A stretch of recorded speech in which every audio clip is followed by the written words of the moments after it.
ये जी बच्चों की फरमाइश पे सुना रहा हूँ। ये वैसे बेगम की है और ये मजे लेके सुन रहे हैं जो दोनों शादीशुदा नहीं है। हो जाएगी सर जी। चले जी। बेगम के बारे में है जी, उसके हालात के बारे में देखें।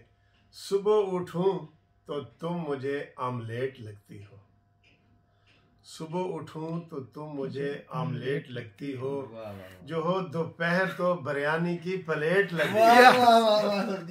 देखिए सुबह नाश्ता होता है, दोपहर को सुबह उठूं तो तुम मुझे आमलेट लगती हो, जो हो दोपहर तो बिरयानी की प्लेट लगती हो। करूं जो शायरी तो तुम बड़ी ग्रेट लगती हो, और करूं जो प्यार तो तुम मुझे चॉकलेट लगती हो।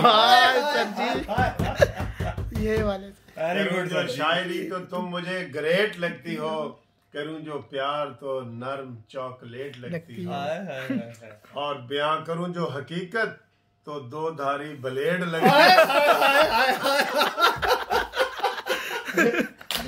सारे लेवल एक साथ ही करूं जो बयां करूं जो हकीकत तो दो धारी ब्लेड लगती हो, और बीवी हो तुम वकील की इसलिए एडवोकेट लगती हो।